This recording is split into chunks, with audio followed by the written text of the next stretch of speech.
Hello दोस्तों, नमस्कार। मैं हूं आप सबका मित्र नवीन। दोस्तों, आज हम जानेंगे कि सरपंच का फॉर्म किस प्रकार से भरें। तो दोस्तों, सरपंच कहीं होता है और कहीं कहीं प्रधान भी कहा जाता है। दोनों चीजें समान है, ये गांव के मुखिया ही होते हैं। और दोस्तों, आगे बढ़ते हैं तो सरपंच फॉर्म के साथ साथ आपका शपथ पत्र किस प्रकार भरा जाना है वह भी हम जानते हैं। तीसरे पॉइंट पर हम जानेंगे कि आपका जो फॉर्म है उस फॉर्म के साथ आपको क्या क्या अनिवार्य डॉक्यूमेंट लगाना है। तो चलिए दोस्तों, अब हम चलते हैं किस प्रकार आपका फॉर्म भरा जाना है। और आप फॉर्म भरने के साथ साथ आपको नोटरी करानी है, कहाँ आपको हस्ताक्षर करना है, कैसे वेरीफाई करना है, ये सारी चीजें आप वीडियो में जान सकते हैं। दोस्तों, पॉइंट टू पॉइंट हमने यह सारी चीजें आपको आगे वीडियो में बताई है। तो दोस्तों, बिना स्क्रैप करे वीडियो पूरा अंत तक देखिएगा।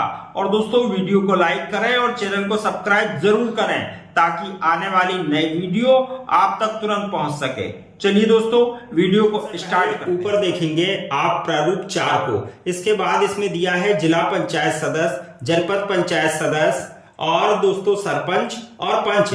तो आप सरपंच पे सबसे पहला टिक लगाएं राइट का। चलिए, दूसरे कॉलम में जिला है, मैं सीहोर जिले के लिए भर रहा हूं तो सबसे पहले लिखेंगे सीहोर जिला। दूसरे में है जिला पंचायत का नाम, तो दोस्तों यहां लिख देंगे निरंक। फिर यहां पे निर्वाचन क्षेत्र के वार्ड क्रमांक, तो यहां भी आप निरंक लिख देंगे। जनपद पंचायत का नाम, यहां भी आप निरंक भरेंगे। और यहां पर भी निर्वाचन क्षेत्र क्रमांक, वार्ड क्रमांक, यहां पे आप निरंक भरेंगे। इसके बाद है जनपद पंचायत का नाम, तो आपकी जनपद पंचायत किस क्षेत्र में आती है, जिला सीहोर में आती है मेरी, आपकी जो भी आती हो अपनी भर लेना। तो यहां मैंने जिला सीहोर भर दिया है। किस ग्राम के अंतर्गत आती है, ग्राम पंचायत का नाम, तो यहां भर दिया है बिजलौर। और दोस्तों, जनपद पंचायत का नाम यहां निरंक भरेंगे। ग्राम पंचायत का नाम, ये पंच के लिए कॉलम है, यहां भी आप निरंक भरेंगे। वार्ड क्रमांक, यहां भी आप निरंक भरेंगे। आरती का नाम यहां पर भरा जा रहा है फॉर्म आरती के नाम से, आप अपना नाम डालें। चलिए, 2 नंबर के कॉलम में लिंग पूछा है, पुरुष है या महिला, तो ये मैंने महिला के लिए भर रहा हूं मैं। तो आप यहां पर महिला कॉलम में अभ्यर्थी के पिता या पति, तो पति है आरती के प्रवीण, यहां लिख दिया है प्रवीण। आप यहां पति पर टिक कर दें। चलिए, अभ्यर्थी का डाक का पता, कॉलम नंबर 4 में पूछ रहा है अभ्यर्थी का डाक का पता, तो यहां पर ग्राम बिजलौन, तहसील सीहोर, जिला सीहोर मैंने भरा है। आप अपना डाक का पता भर दें। यहां पूछ रहा है कॉलम नंबर 5 में मतदाता सूची में दर्ज अभ्यर्थी के नाम का ब्यौरा, तो सबसे पहले यहां पर जनपद पंचायत का नाम तो आप भरेंगे सीहोर, आपकी जो लगती है आप वह डाल लीजिए। यहां फिर भरेंगे गांव का नाम, जिस पंचायत में वो गांव आता है। फिर अभ्यर्थी जो चुनाव लड़ रहा है वह किस वार्ड में आता है, पंचायत का वार्ड क्रमांक, तो मेरा वार्ड क्रमांक 14 है तो मैं 14 भर दिया है। आपका जो भी हो वो भर देना। फिर पूछ रहा है मतदाता सूची का अनुक्रमांक, तो ये अनुक्रमांक जो है वो वोटर लिस्ट से भरना है आपको। यहाँ पर देख पा रहे हैं इस प्रकार आपका ये वोटर आईडी नंबर होगा और ये अनुक्रमांक होगा 1042। तो दोस्तों, मैंने यहाँ पर ये अनुक्रमांक भर दिया है। आपका जहां भी वोटर लिस्ट में जिस वार्ड में हो वही वार्ड भरें और उस वार्ड के बाद ये अनुक्रमांक भरते हैं। प्रस्ताव का ब्यौरा, प्रस्तावक जो आपका है उसका नाम लिखेंगे, तो यहाँ प्रस्तावक का नाम प्रवीण है। आगे चलते हैं कॉलम नंबर 7 में। फिर लिंग पूछा है, तो ये पुरुष है आपका प्रस्तावक, यहाँ पुरुष पर टिक लगाए, ये महिला भी हो सकती है। नंबर पर आता है पिता या पति, प्रस्तावक के पिता, यदि महिला है तो पति और पुरुष है तो पिता, पिता का नाम आ गया।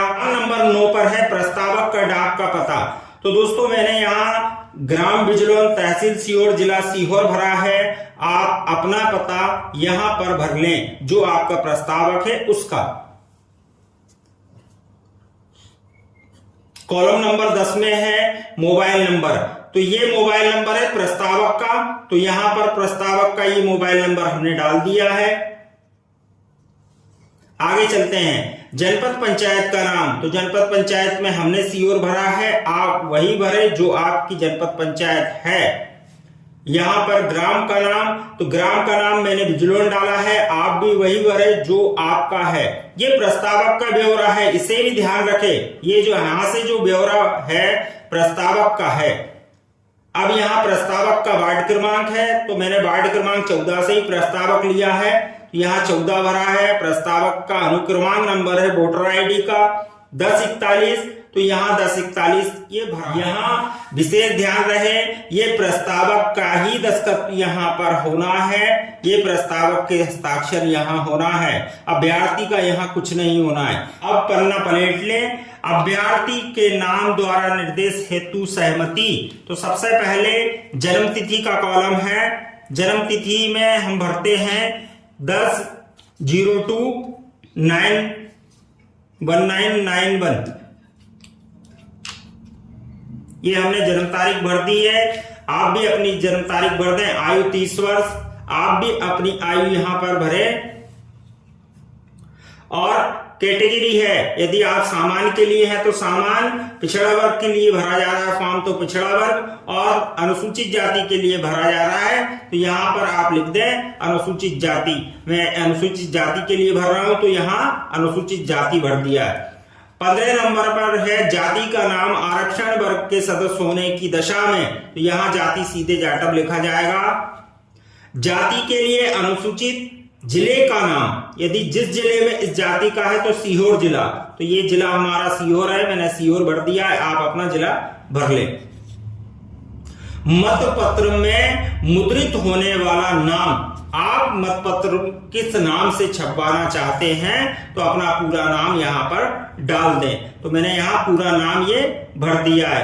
अब 18वें नंबर पर है मतपत्र में मुद्रित होने वाले अभ्यर्थी की अंग्रेजी स्पेलिंग, तो यहां पर अंग्रेजी में ये नाम लिखा जाएगा। आप अपने जो भी नाम है उसको इंग्लिश में लिख लें जिस प्रकार आप छपवाना चाहते हैं, वरना वो गलत भी हो सकता है। आप यदि यहां गलत लिखते हैं तो गलत होता है। अभ्यर्थी का मोबाइल नंबर, जो चुनाव लड़ रहा है उसका मोबाइल नंबर, तो यहां मोबाइल नंबर डाल दिया है। फिर आ जाता है लास्ट में अभ्यर्थी का हस्ताक्षर, तो यहां पर अभ्यर्थी के हस्ताक्षर हो जाएंगे, नाम और वाइफ ऑफ, यहां पर ये आ जाएगा पति का नाम। इस प्रकार हस्ताक्षर आपके यहां हो जाएंगे। चलिए आगे बढ़ते हैं। ये नाम निर्देशन पत्र के साथ संलग्न दस्तावेज जो हैं, इन दस्तावेजों में आप यहां से पढ़ लें। प्रथम कॉलम में हां लिख दे, दूसरे कॉलम में भी हां लिख दे, तीसरे कॉलम में भी हां लिख दे, क्योंकि यहां प्रतिभूमि जमा रसीद, यदि आपके पास जमीन है तो उसकी रसीद आप लगाएंगे, उसके लिए यहां पूछा गया है। आगे बढ़ते हैं। पंचायत के द्वारा अधिनियम 1993 की धारा 36 के अनुसार विद्युत कंपनी की बकाया ना है, तो आपके ऊपर, क्योंकि आप कर की रसीद ले चुके हैं, आपके ऊपर कोई बकाया नहीं है, तो यहां भी हां लिख दे। इस पन्ने को आप देखें, ये रिटर्निंग ऑफिसर द्वारा भरा जाएगा। इस पर यहाँ ऊपर साफ लिखा हुआ है, इसमें आप कोई भी छेड़खानी ना करें। इस पन्ने को फॉर्म के साथ पूरा खाली छोड़ें। ये 4 नंबर का आप पन्ना देख रहे हैं, इस पन्ने पर भी आपको कुछ भी अंकित नहीं करना है, यह भी रिटर्निंग ऑफिसर द्वारा ही किया जाएगा। ये जांच स्क्रूटनिंग यहाँ पर होती है, आपको यहाँ कुछ नहीं लिखना है, इसे भी खाली छोड़ दें। यह आपका सरपंच का फॉर्म भराकर कंप्लीट हो गया है। अब हम इसी में आगे चलते हैं कि हमको शपथ पत्र बहुत ही ध्यान से भरना है, और वो भरना भी जरूरी है। फॉर्म से ज्यादा महत्वपूर्ण होता है शपथ पत्र। तो अब हम आगे चलते हैं, शपथ पत्र किस प्रकार भरते हैं। चलिए अब हम जानते हैं शपथ पत्र कैसे भराएगा। दोस्तों 50 रुपए के स्टाम्प पर ये आपको टाइप कराना पड़ेगा। मैंने बहुत सारे निकलवाए थे, इसलिए ये खाली निकलवा लिया। सबसे पहले आ जाएगा ग्राम पंचायत, ग्राम पंचायत में बिजलोन आ जाएगा, जनपद पंचायत में आपका जो भी जनपद पंचायत है वो आ जाएगी। इसके बाद आ जाएगा मैं नाम में यहाँ आरती भरा है, आप अपना नाम यहाँ पर डाल लें। यहाँ सेकंड नंबर पे पति का नाम, फिर यहाँ आयु आ जाएगी और आयु के बाद यहाँ पर वर्ग पूछा गया है, किस वर्ग के लिए है।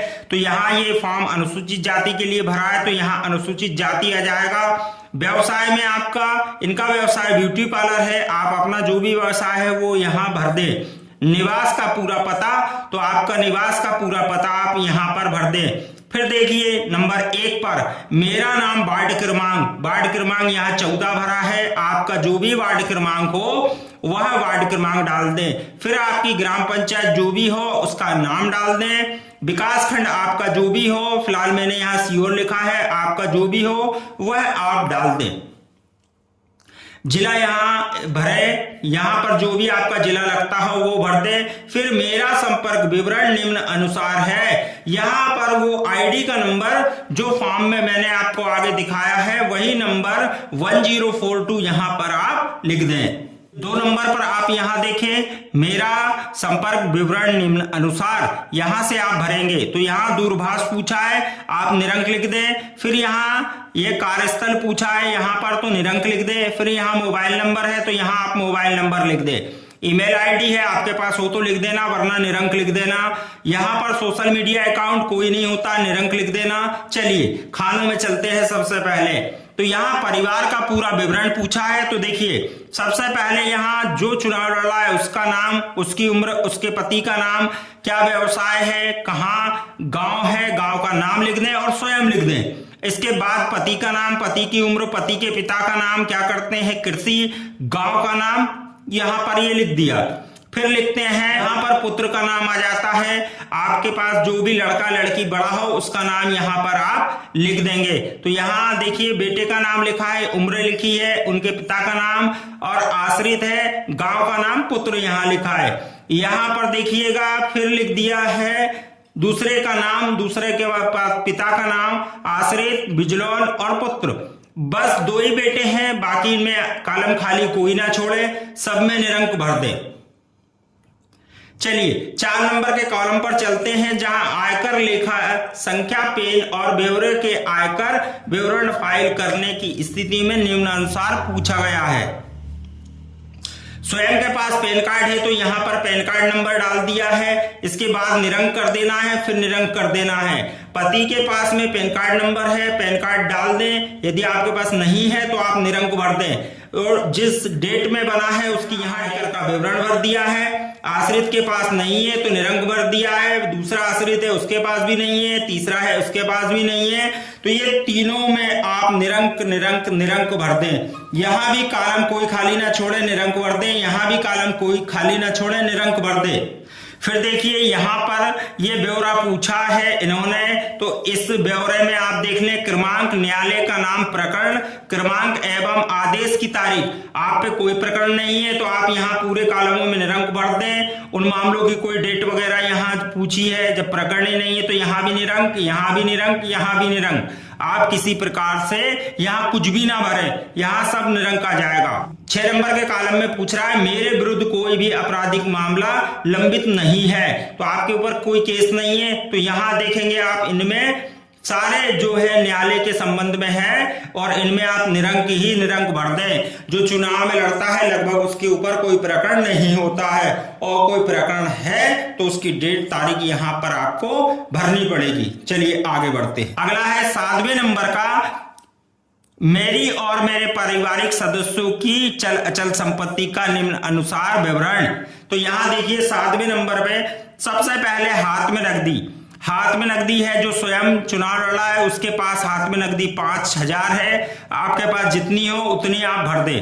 और पति के पास 10,000 है, हाथ में नकदी यहाँ भर दिया है। बाकी तीनों कॉलमों में निरंक, और बच्चे छोटे हैं उनके पास कुछ नहीं है, तीनों में निरंक।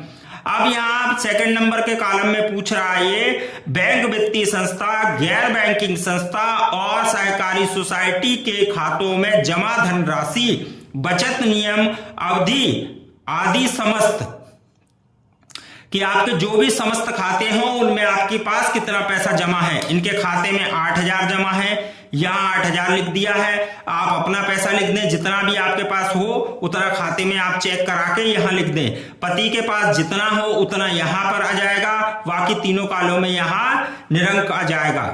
के पारस्परिक निधियों और अन्य में बंद पत्रों, शेयरों तथा यूनिटों में यहाँ पर आप भर देंगे निरंक, क्योंकि शेयर किसी के पास होते नहीं है। ये बड़ा मामला है, ये विधानसभा लेवल पर या किसी फैक्ट्री में शेयर वगैरह होते हैं, तो यहाँ पर आप निरंक भर दें। किसी व्यक्ति या निकाय जिसमें फर्म, कंपनी, न्याय आदि को दिए गए ऋण, अग्रिम और ऋणों से प्राप्त अन्य रकम, यदि आपने किसी से ब्याज या किसी प्रकार की कोई शेयर करा है तो उसका कॉलम है। तो दोस्तों ये कॉलम पूरा निरंक ही भरा जाएगा, आपका निरंक भर दें। चलिए 6 नंबर पर देखें, वाहन 2 पहिया या 4 पहिया, कंपनी, मॉडल, वर्ष एवं मूल्य। तो यहाँ पर गाड़ी का नंबर लिख दिया है, 4 पहिया है, 4 पहिया लिख दिया है, 2 लाख रुपए कीमत है, 2 लाख भर दी है स्वयं के पास, बाकी ये सब निरंक है तो यहाँ निरंक भरा जाएगा। 7वें नंबर के कॉलम पर चलते हैं, जेवरात।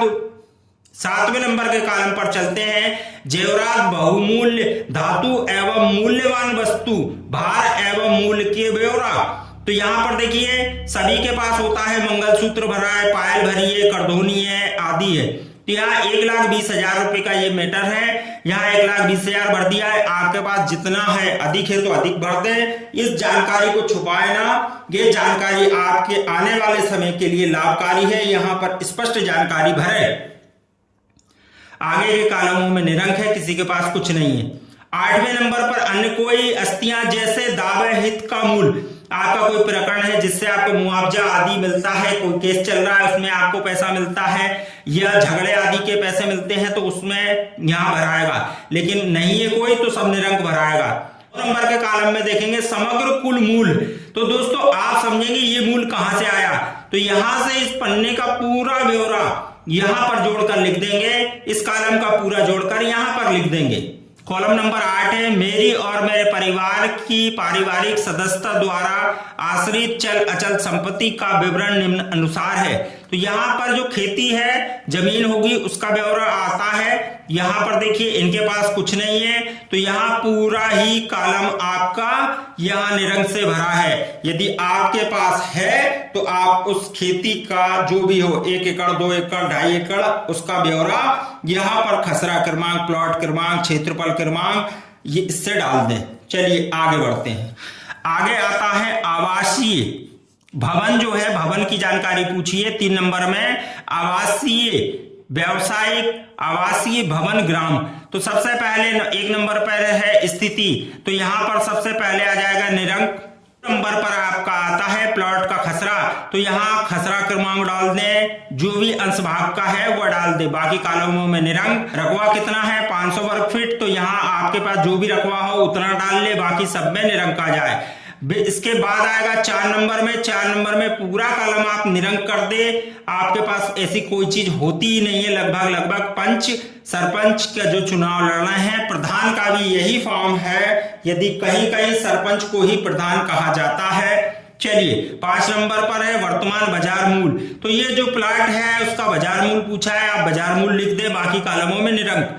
अन्य संपत्तियों में हित, तो यहाँ पूरे में आप निरंक लिख दें। यहां पर 1 से दी गई 4 तक वर्तमान बाजार मूल्य, 1 से 4 तक, तो देखिए 1, 2, 3, 4, ये 1 से 4 तक का कॉलम होता है, पर थोड़ा ध्यान देना है, पर आपके पास हो तो। सबसे पहले पूछ रहा है खेती के बारे में, केसीसी इनके पास नहीं है, आप निरंक लिख दे, आपके पास हो तो आप केसीसी का यहां लिख दें। दूसरे पे बकाया, जब केसीसी नहीं है बकाया है तो सब निरंक आएगा। नाम निरंक, बकाया रकम निरंक, ऋण की प्रकृति निरंक, बकाया रकम निरंक, नाम निरंक, ऋण की प्रकृति निरंक, क्योंकि इनके पास कोई केसीसी नहीं है। अब आते हैं यहां पर सरकारी आवास, आपके पास यदि कोई है तो आप यहां लिख दें, नहीं है तो सब में निरंक। जल आपूर्ति यदि जलकर आपने नहीं दिया है या महीने भर से दे रहे हैं, हर महीने के महीने, तो यहां आप निरंक लिख दें, बकाया नहीं है। विद्युत आपूर्ति, विद्युत का बिल आप जमा कर चुके हैं, रसीद वहां से ले चुके हैं, तो यहां भी निरंक आ जाएगा, बकाया आपके ऊपर नहीं है। आगे चलते हैं, टेलीफोन बिल, मोबाइल बिल। तो आपके पास टेलीफोन कोई हो जिसका बिल आ रहा हो और वो बकाया हो, तो वो आप यहां पहले भर दें या यहां पर अंकित कर दें। चलिए आगे चलते हैं, सरकारी परिवहन, आपकी कोई भी ऐसी व्यवस्था नहीं है, आपके पास नहीं है सरकारी कोई, तो यहां पर निरंक कर दें। आयकर का, धनकर का, सेवा कर का, पंचायत संपत्ति का कर। दोस्तों इसकी रसीद कट जाती है, पहले ही फॉर्म में लगती है और ये अनिवार्य है, बकाया नहीं है हमारे ऊपर, यहां निरंक लिख दिया है। अन्य कोई निरंक कुछ भी नहीं है।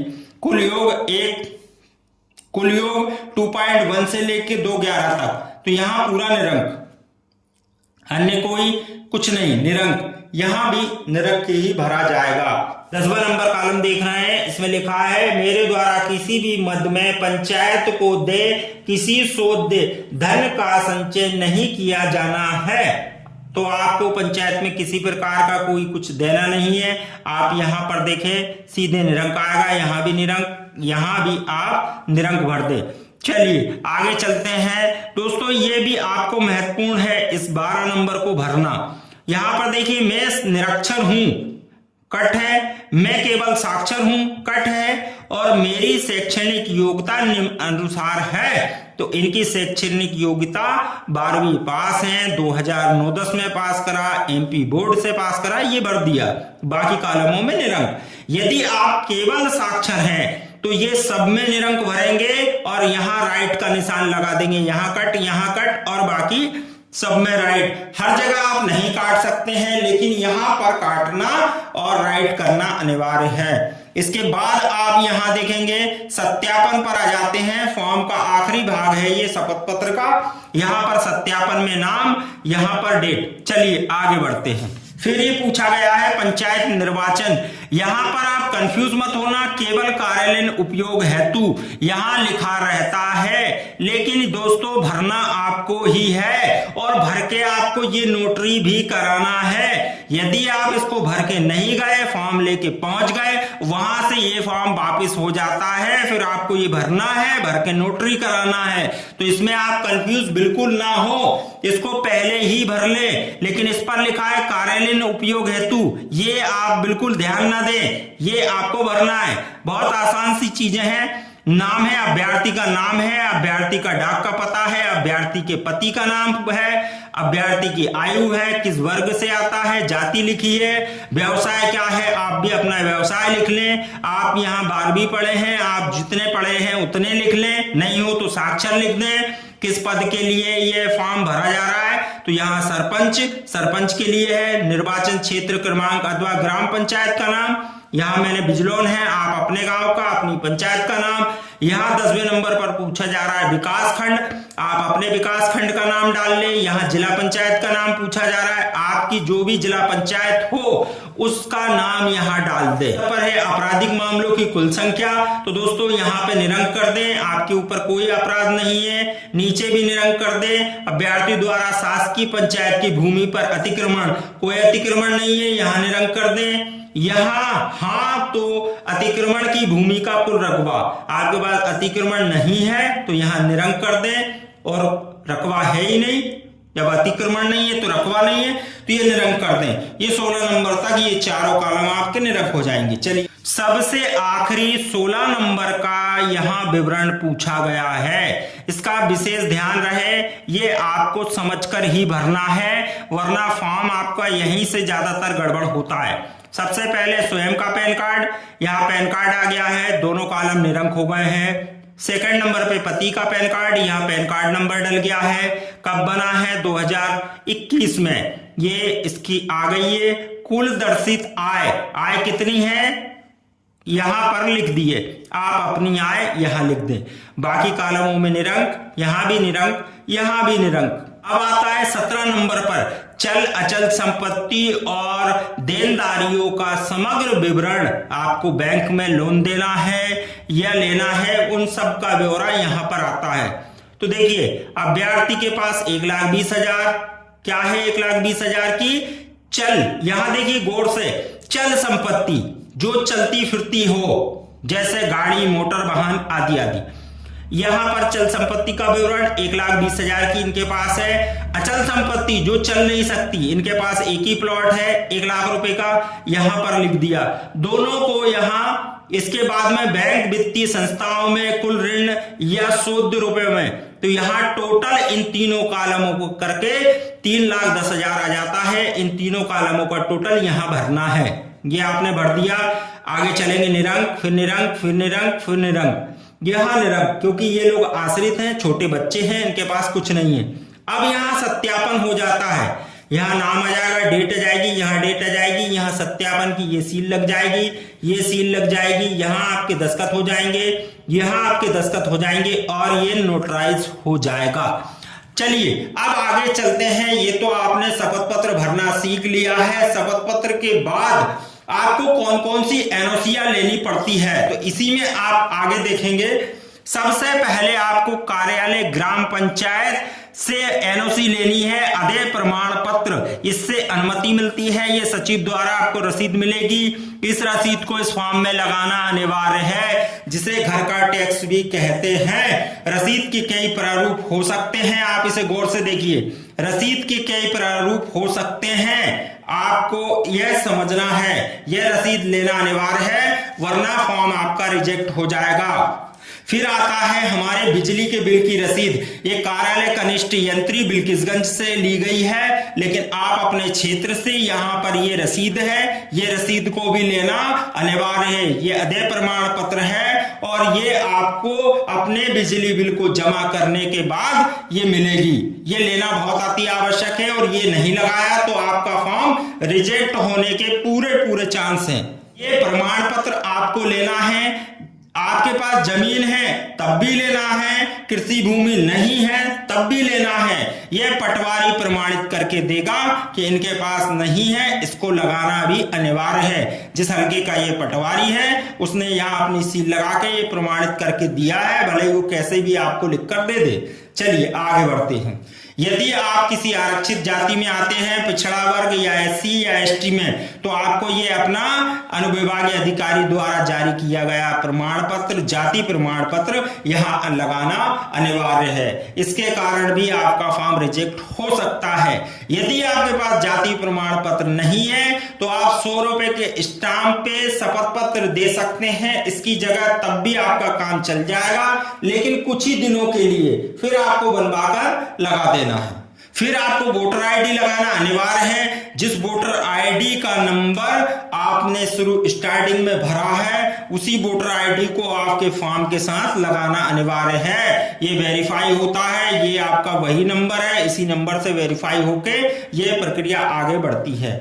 तो दोस्तों ये हमारा फॉर्म भराकर कंप्लीट हो गया है। हमने इसमें फॉर्म को भी भरा है और शपथ पत्र को भी भरा है। इसके बाद आपको नोटरी करा लेना है और जो कागज आपको पीछे लास्ट में दिखाए वह कागज लगाकर इसके दोस्तों 3 सेट जमा करना है और 1 सेट आपको अपने पास रखना है, जिससे आपको पता रहे कि आपने यहाँ पर क्या जमा करा है। यहाँ देखिए मैंने लिख दिया है जानकारी वाला सेट, 3 अंदर जमा कर दिए हैं और ये जानकारी के लिए अपने पास है। चलिए एक बार चेक करते हैं किस प्रकार से ये फॉर्म पूरा कंप्लीट है, कौन कौन से पन्ने होना अनिवार्य है। सबसे फ्रंट का पन्ना देखिए, ये पूरा भरकर कंप्लीट है, इस प्रकार काटा पीटी बिल्कुल ना हो। चलिए दूसरे में देखिए, ये आपका कोरा है, ये आपको छोड़ना है। तीसरे में देखिए, ये भी आपको कोरा है, ये छोड़ना है। अब हम ये पूरा शपथ पत्र पे आते हैं। शपथ पत्र आपको 50 रुपए या 100 रुपए के स्टाम्प पर लेकर इस प्रकार से टाइप करा लेना है और टाइप कराकर यहां से देखिए नोटरी कराना है और नोटरी कराकर ये लगाना है।